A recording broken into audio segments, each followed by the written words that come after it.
Hey there, my name is Alexander Lathem, and this is Joe Kendrick, and this is Podcast Unflooded, the official podcast of the Wind Waker Unflooded channel. And today, by the title you can see, we're going to be talking about the Zelda movie. But first, Joe, say hi. Hello, everyone. I'm Joe Kendrick, and this is my friend Alex, and this is Podcast Unflooded. I'm saying the same thing. Leave it in. Leave it in. Y'all, I've already done one video reacting to the Zelda movie news, but there's so much more to discuss, and I don't know. It's like me and Alex were talking, and it's like I don't want to just do useless speculation. But the thing is, we're informed. We're smart guys. We have opinions. This is not useless speculation. This is based speculation. Um, we just want to talk about, like, what is this movie going to be? What do we want from a Zelda movie? Is that different from what we think the fans want? Because I've seen a lot of discussion online already about the Zelda movie and a lot of negativity and doom and gloom. And maybe I want to inject some positivity and share my hopes with the Zelda community. Yeah, I agree. I do think there was definitely a lot of, I mean, it was really kind of like the Zelda community was a school bus on a train track, and the Zelda movie announcement was a train that just kind of hit us. Because it didn't come from like a Nintendo Direct or anything like that. It was just kind of like they posted about it on Twitter.com. And, because we just knew so little, the information we got we were quick to speculate. We're like, okay, live action, that seems a little strange. And then it's like, okay, Sony is working with it. And the producer, has a interesting track record where he'll produce like really good Spider-Man movies, or he might produce Morbius, and so... But I do think we're in a point where, like, I just don't know enough to really say. I have preferences, and I will say, like, I would have wanted to lean into the animation. And I guess, we'll get to that. But, yeah, I think I really just kind of want to talk about, like, what we would want from a Zelda, movie or TV show or whatever. Yeah, I totally agree. And I guess, like, compared to the similar announcements that have been made by other studios, I think about, like, DC a lot in the way that they announce movies for the past couple of years. Alex, I don't know how much you've noticed, but they've announced so many movies that, like, aren't real movies. They're doing, like, basically what Nintendo's doing with the Zelda movie announcement, but they make a huge presentation out of it, and they're like, yes, this is our lineup. We will get the new Green Lantern movie. We will get the Supergirl movie, and this will all happen. Ben Affleck will be Batman again. And they make this whole big deal out of it, do a huge presentation, try to get the fans hyped, and make it this whole thing.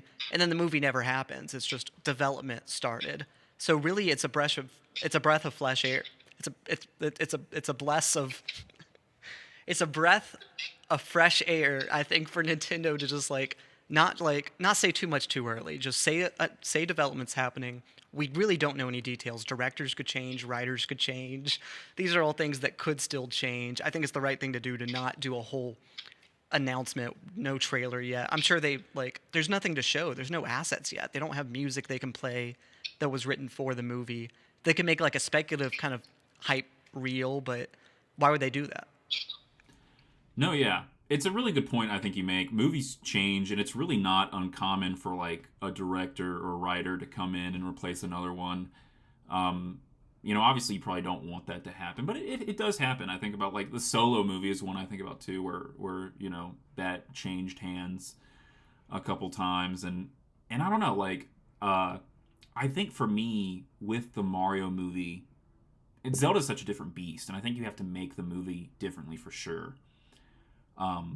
Because I think Mario movie was very much a broad appeal movie. Like, love it or hate it, I think it was like, oh, you can be a Mario fan and enjoy this, or you could just be a young kid who has never played Mario and enjoy it. And you can be an old fan or a new fan. I think it really did try to have the most mass appeal possible. But I don't know if you can do that with Zelda as much. I feel like, I don't know. I mean, you can have, like, little nods to different aspects of the franchise, but I do think it would serve them best if they kind of narrowed in and said, okay, do we want to tell a story that's more like Ocarina of Time or Twilight Princess or Wind Waker, or, how much do we want to get into the lore? I mean, I think about Breath of the Wild not even really having, like, the Triforce, and that maybe, I feel like this movie is probably going to. I feel like it's going to be the ring, like it is in the Fellowship, but, it's going to be the big thing, the MacGuffin and whatnot. but it might not. I don't know. Like I think we just know so little. And I guess I just want to go ahead and get into, Joe, like what you think. I mean, what do you want out of a Zelda movie? Whether it follows, like, even if it's not, even if you say, I don't want it to be live action, I want to know what you desire as a fan.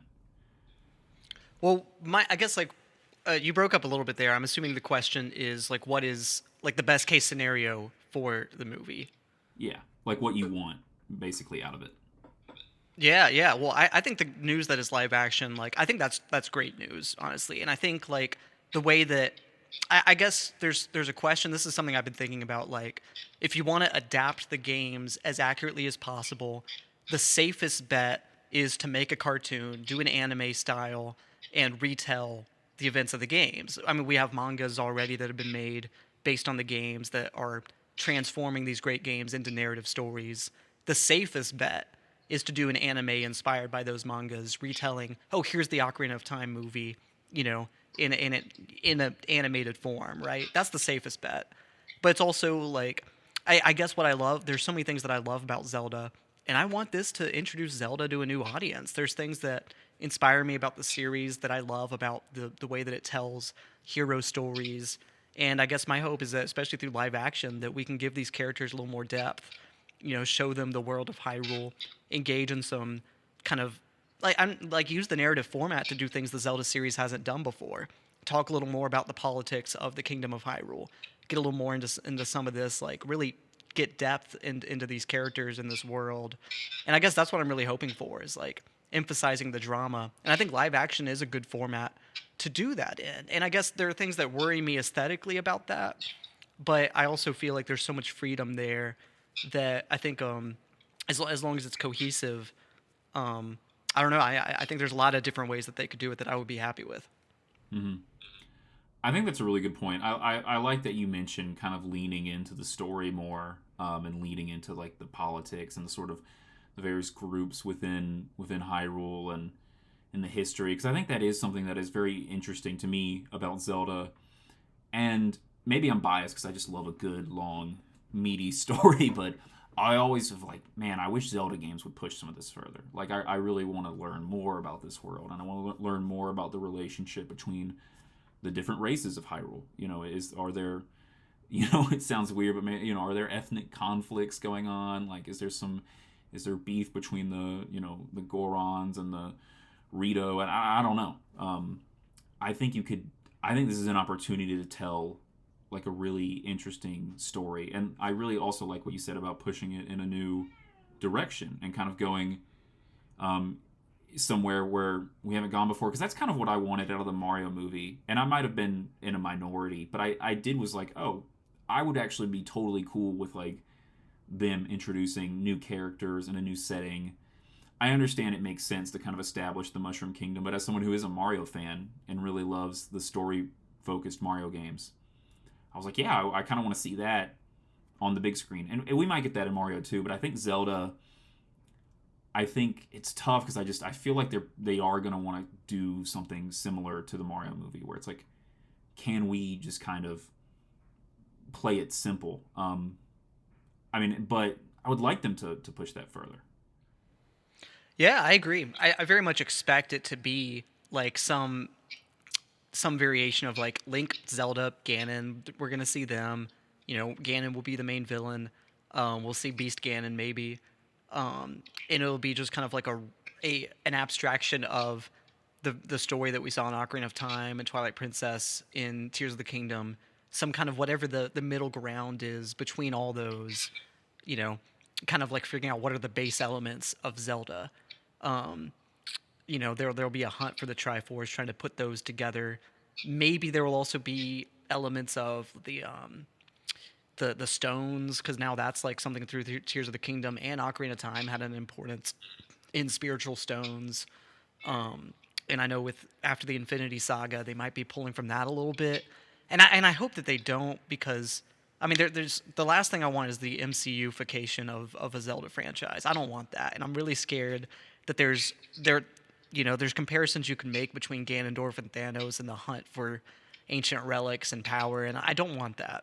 That's not who. That's not what the conflict is in Hyrule. I feel like I don't think it's Thanos versus, like that's not what I want at all. And so I guess the thing that terrifies me most is that they're gonna go in that direction. And I guess I want to ask you, like, is there, as far as like the cinematic language to use, is there a movie that you think should be their gold standard?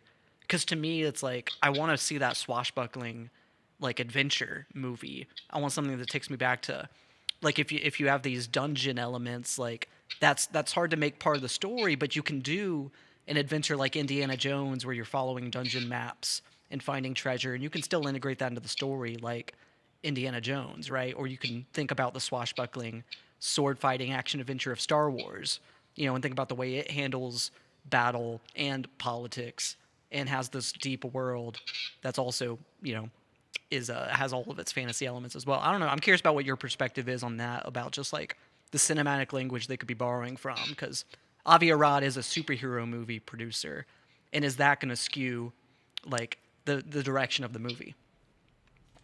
Yeah, I do think like who they have directing, and maybe I should have this pulled up, but like I know he's done a lot of kind of blockbuster type movies, and I do kind of expect them to want to go in that direction. But I appreciate your question, because like what kind of movie do I want them to base it on? And that's a good question, because a lot of people have kind of said Lord of the Rings, right? It seems kind of like, oh, journey to get the Triforce and save the princess at the end and defeat the Dark Lord at the end. But I do think Lord of the Rings partially works because it's kind of stretched out, right? I don't think they could have told that whole story in one movie. Even if you just cut out so much, I think it would lack so much, I think, substance. And part of the reason we love those movies and that story is because we get so much time with this character and these worlds. I don't know. I would really love kind of a coming of age story. I guess I've always liked that Ocarina of Time, and even Wind Waker to an extent, plays with the idea of Link kind of losing his childhood and him having to do this fight that he shouldn't have to, that no one should have to, but he's having to do it so young. And I really like that. And I don't know. Like, I'm kind of trying to think of like samurai movies almost. Like, I don't know. Kubo and the Two Strings. I mean, if anyone's seen that stop motion movie, like that's about a young boy kind of going out on this adventure, and maybe something like that. I don't know. Like, it also depends on like, does he have this sort of old man mentor who follows him? Is it the literal old man in the cave who gives you the sword, or is it Navi? Is it Tingle? Can we have Tingle be part of the main crew, please? Or Beetle, actually. Beetle fans, please. We deserve this. But I think there's just, yeah, I mean, I want them to kind of tell something a bit more somber, a bit more sadder, maybe. I don't know if they will, but that's like where I'm leaning personally. Yeah, I totally agree. And I guess like that's something that I think is informed by what the games are, right? And I think Zelda, like as a series, it's like, because I guess like to me, it's like, while I said the safe bet is to adapt a game specifically, I also think like I want that general audience appeal. I don't want the specifics and the baggage that comes with this is the Ocarina of Time movie. I mean, I think you could do that, and I think that would be a lot of fun to see. But it's like I want something that invites a new audience in. I think telling a new story that's a mystery for new fans, that's what I want. But I want it to take cues, of course, from the themes that have been a part of the series. And a lot of the Zelda series carries a lot of darkness in it, even though it's something that is like sometimes that's part of the subtext, right? Ocarina of Time feels like a very triumphant game that feels like a hero's journey that's bright and colorful. But there is a lot of dark themes in there and stuff. And you look, the Wind Waker's the same way. It's probably even a better example because it's very cartoonish on the outside. But I mean, the heart of the story is a story about apocalypse and worlds that are like kind of letting go of your dreams a little bit. I think of that Aunt May speech in Spider-Man 2, right? Is that sometimes in order to do what's right, we must give up on the things we want the most. And I think Wind Waker gets into that a little bit. Um, the cat, let's go. She was meowing, trying to break down the door, and I hope that did not get picked up. I'm sorry if that did, folks, but we got her now. Ladies and gentlemen, we got her. Yeah, I guess I just want all of that like subtext from the games, and I think about like a game like Twilight Princess. To me, that's the most cinematic game, and I don't necessarily want that story specifically on the big screen, But I think the cues to take would be from a game like Twilight Princess, and to think about its cinematic language and try to adapt that to the screen. I think you're totally right, and I guess I kind of going back to what you were saying about Ganondorf or Ganon, and you don't want him to be this kind of blanket like big bad. I think Wind Waker, especially, gives this sort of background to Ganondorf, where you don't agree with what he's doing. Obviously, what he's doing is bad, but you pity him because of his upbringing, and I think it says a lot about how, I think it's a story that resonates with me of someone facing a hardship, sort of abandoned by their community or society, and growing up to be this very vengeful, hateful person. I mean, I think about one of my favorite MCU villains is Killmonger for that reason from Black Panther. But yeah, I mean, I think I want that depth out of that character, and if they do want to say, okay, we're gonna have him be just kind of like the Dark Lord kind of guy. I beg of you to lean into the Zelda cartoon for that. I want him to be, I mean, just make him Ganon, just make him Pig Wizard Ganon, and make him laughably evil. And I think that could be fun. Yeah, get Mark Hamill to voice him at that point. I would love Mark Hamill as a Beast Ganon wizard. I would love to see him again, yeah, because I guess Calamity Ganon, obviously, like, he turns into, at the very end of the Breath of the Wild, folks, spoiler, but he turns into that big boar, and I'm like, okay, we're getting close back to my beautiful Pig Wizard Ganon, but I do miss him. And I don't know, it just kind of goes down to, like, if they wanted to be kind of cheesy with it and kind of, like I said, more, not super in-depth, I think that's fine, but I would want them to lean into the cartoon a bit then, if that's the case. I don't want sort of like a modern MCU or modern blockbuster movie feel for Zelda. If we're gonna, be not take too many risks, I say go back to something that was kind of, I think, very fun. Because I like that cartoon. I know you and I both said we like that cartoon, and I honestly wouldn't mind if Link acted like his cartoon counterpart. I think I could live with that. I totally agree. I honestly, I was thinking about my fan casts, and I was like, if we're okay with the Legend of Zelda cartoon version of Link, I was thinking about who I want to play him, and I'm like, man, let's get I was thinking about Joe Keery for a second. I don't Oh, know. wow. You know Joe Keery from Stranger Things. He played Steve. Yeah, actually, that's. I see that for sure. I'd love him to play that version of Link. He would be so good, actually. For that is the issue. That's my pitch. That's my pitch for fan cast. But I totally agree with Beast Ganon, man. And it's like I almost don't really want to see Pig Ganon in this movie. But I think if we do, I think the move is I just think about in the '80s show, Ganon was voiced by legendary voice actor Lynn Carlson, who voiced the Green Goblin in the '60s Spider-Man show. So in that vein, I think if we get Pig Ganon again, we got to get our boy Willem Dafoe in the voice acting chair. Can we get? I'm pretty sure the voice of Ganondorf from the CDI games is still with us. Oh yeah. Please. I mean, I know we have this thing where we have celebrities voicing our characters and not voice actors, and I know it's live action, so whatever. But yeah, I mean, really, all I ask is at the end of the movie, I want, when the hero has defeated the evil, I want him to look over to Zelda and say, "How about a kiss?" And she goes, "In your dreams." And then I want him to deliver the "Excuse me, princess," and then roll credits. And I will say, okay, if you do that, I will be fine with if the movie's bad, for 99% of the rest of the film, I'm willing to put up with it for that. Throw me this bone. That's all I ask. I mean, I love the Zelda cartoon, and like, I guess I don't mind it as a reference point. Obviously, Zelda has changed since the cartoon, but I think about what they did in making the cartoon, using the games that were out at the time, and it's something that is very much inspired by those games, and like the way that it, kind of exists in the cultural zeitgeist of the time, pulling from other series. And I think that's why I'm interested, honestly, in Avi Arad, who is, I think about his catalog, and he's someone that, I mean, who knows if he's the right choice and if the director right now is the right choice. But I think these are people that are, like, have an expertise that is outside of just a fantasy genre. These are people from who are a part of the cultural zeitgeist in blockbusters, in, big budget filmmaking with other kinds of hero stories. And I'm interested in pulling elements from those movies, could be an interesting way of kind of giving a Zelda movie a new identity that maybe we didn't expect from kind of just like the language of like the Zelda genre that we're used to. And I'm interested in maybe could there be benefits there? I don't know. I just think about like some of the better Spider-Man movies that Avi Arad was a part of, and I think about the Sam Raimi Spider-Man movies, and I still think that the best case for, I mean, I think for any big budget movie, but I think especially for a Zelda movie, is to get something that's handled like the Sam Raimi Spider-Man movies, where it can be a personal story, where you can see that like, you can get into those big themes, you can have this big world-ending stuff and big action set piece, and have a big budget action movie with great wardrobe and costumes and props and visual effects, but also have a very personal story where it shows kind of the individual heroism of Link. That's my pitch. That's what I want. Yeah.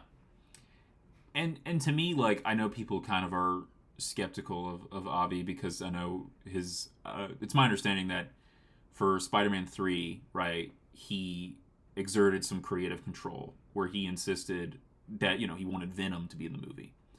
And I know Sam Raimi was, I think, initially kind of against that, and I think the big criticism of Spider-Man 3 is it feels a little bloated with all these characters, and it's like we could have maybe cut out Venom or Sandman, and, maybe that original story is not getting told. But I guess my consolation, my trying to calm down my fellow Zelda fans is that, like, I don't think he's going to have a lot of creative control on this one. I do think it's going to be very similar to the Mario movie, where it's like ultimately Nintendo, I think, is going to have final say. Because I mean, we all remember the Mario memes, right? When Illumination was first announced, and it's like, this summer is gonna be super. Cut to Bowser, twerking. Like, I think if Illumination had been given free reign, I think they would have done that. But I do think there was definitely like, okay, like let's focus up. This is Nintendo here. I think they're very protective of their properties, so I do think we're gonna be getting their vision for a Zelda movie. Whether that's like, sorry, Joe's actually showing me some raw footage of this cat outside his yard, so that's actually really cool.